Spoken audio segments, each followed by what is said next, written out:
In this unit, we learn a new classification technique called KNN. KNN is an abbreviation for K nearest neighbors. K nearest neighbors, incidentally, can be used for regression as well as classification. Right now, we'll take a look at its use for classification. So, the first lesson, let's take a look at an intuition for the K nearest neighbors technique. So here we've got a data set, and we've got some predictor attributes of individuals: age, gender, income, and many other predictor attributes. And of course, we've got the outcome or target attribute of whether the person is a buyer or non-buyer. Okay, so let's take a look at that. In this particular slide, I've only shown you the outcome, the target attribute. I've not shown you all the predictor attributes, but you can assume they're there. Okay, so now the question that comes along is, suppose there's a new case that comes, a person whose predictor attribute values we know. The age, for example, is 40, the gender is female, income is 55,000, and any other predictor attributes we have here. Let's say all of those are given. Okay, so now what we really want to find out is, of course, we want to make a prediction for this person. Are they going to be a buyer or non-buyer? Or alternately, what is the probability that they will be a buyer or a non-buyer? Okay, and the whole idea here is we want to classify a case based on the K most similar cases in the historical data. In other words, what we want to do is to take this new case and look at the existing historical cases, and we select a value for K. K is just a number. So let's say we have a value of 3 for K. Now you may be wondering at this point, well, how do I know how to find a value for K? We'll deal with that. So for now, just assume that we know a value for K. Let's assume for argument's sake that it's 3. So what we want to do is to take this new case and find the 3 cases in our data which are most similar to this case. Okay, by similarity we mean the age is similar, the gender is similar, the income is similar, and the other attributes are similar, right? So we want to find 3 of all of these which are most similar to this new case. Okay, what exactly we mean by most similar, we'll come to that. That's the crux of this whole issue. We'll come to that. But the intuition is we want to find 3 cases which are most similar. And of course, each of those cases is either a buyer or non-buyer. So we want to use that as a way to classify this new case. Okay, so classifying a case is based on the K most similar cases in the historical data. And it's for good reason that I've put similar within double quotes, because we really have not defined what we mean by similar. We'll come to that shortly. Okay, so we've got this. So what we want to find are the 3 most similar cases in case K is 3. And let's say that these 3 happen to be the most similar cases, right? Again, we can do this only if we know what exactly we mean by similar, but I'll defer that to, in 5 minutes, we'll talk about that. So for now, I just want you to get the intuition, right? So somehow, once we have a concrete definition of what similar means, we can find the 3 cases among all of these which are most similar to the case that we are looking at. Okay, and this is the new case that we are looking at. Of course, it turns out that in the most similar cases, 1 is a buyer and 2 are non-buyers. Okay, so what we are going to say, the K nearest neighbor technique says, okay, since a majority of people who have similar characteristics, the most similar people have, 2 of them are non-buyers, 1 is a buyer. If I'm going by majority, I'm going to say I'm classify this case as a non-buyer because the majority is non-buyer. Alternately, instead of just going by the majority and classifying based just on the majority as non-buyer, we might want to calculate the probabilities, right? So in this case, we can say 1 out of 3 is a buyer. So the probability of being a buyer is 1/3. 2 out of 3 are non-buyers. So the probability of being a non-buyer is 2/3.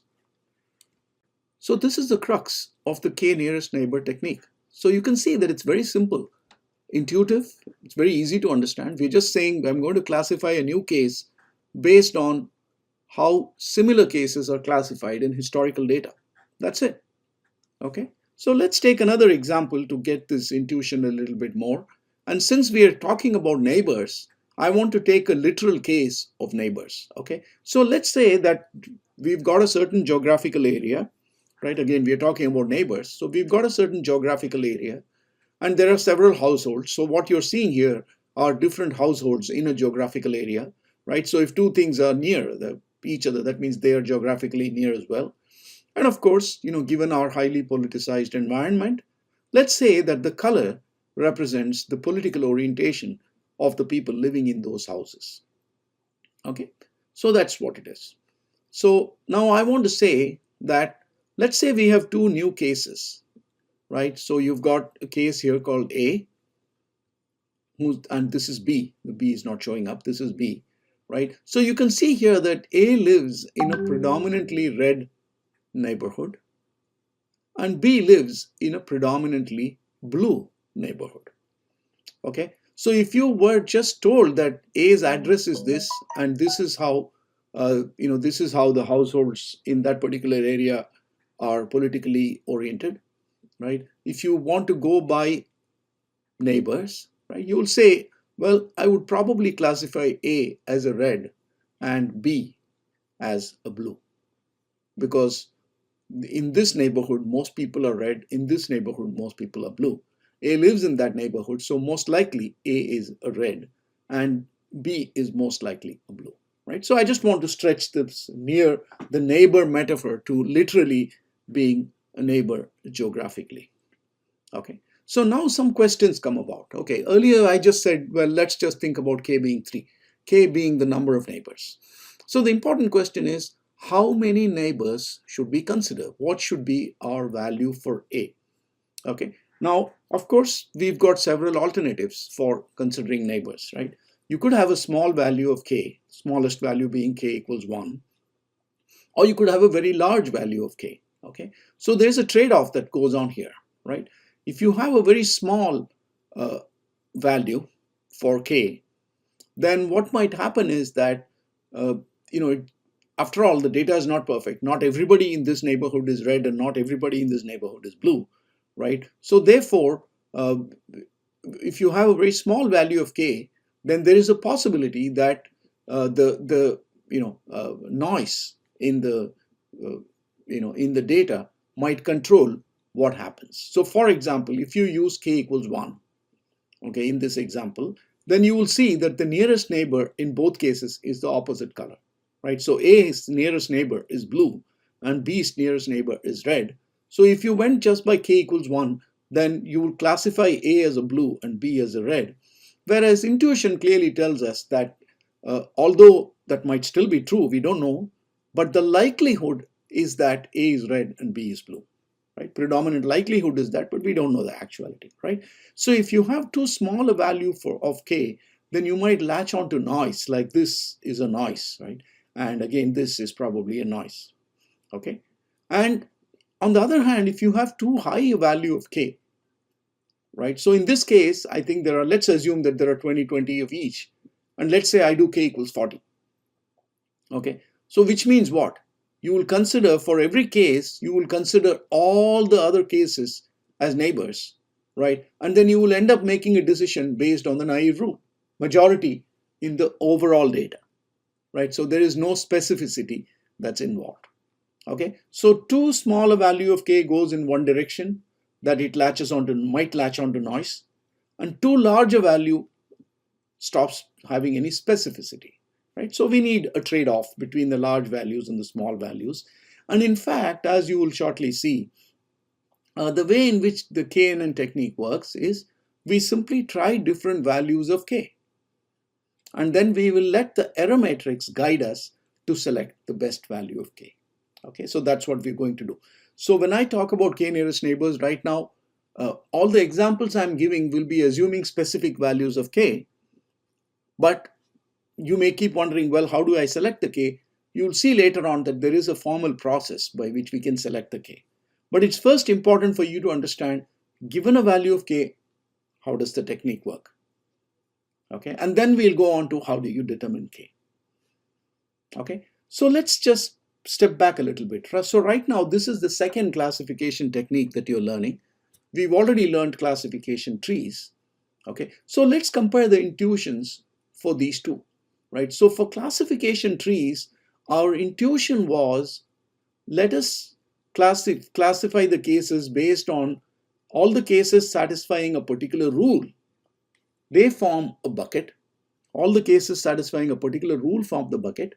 And from within that bucket, we make a decision based on majority, or we make a decision based on proportions. Okay, so that's what we are doing. In KNN for classification, we are just saying cases close to each other, like the K nearest neighbors. Again, I've put close in quotes because we haven't defined exactly what that means, right? We haven't given it a concrete meaning. But cases that are close to each other form a bucket, and we exactly do the same thing, right? We do either a majority decision based on the composition of the bucket, or we calculate the probabilities based on the proportions, right? So in that sense, both of these are quite similar, right? We are trying to do a classification. We are somehow saying that cases which are similar to each other will go into a bucket, and we will then make a decision based on the composition of that bucket. What is different between these two techniques is, how do you determine similarity, right? In this case, we are defining similarity as cases satisfying the same rule. They all fall into one bucket. Here we'll be using a different approach. We are saying K nearest neighbors, right? Which means we are defining similarity using a different approach, right? Literally, because we are talking about neighbor, we'll be using distance as the approach. But then what do you mean by distance? That's what we'll be looking at shortly. Okay, so the common theme is both are going by similarity. The difference is that similarity is defined differently in each of these two cases.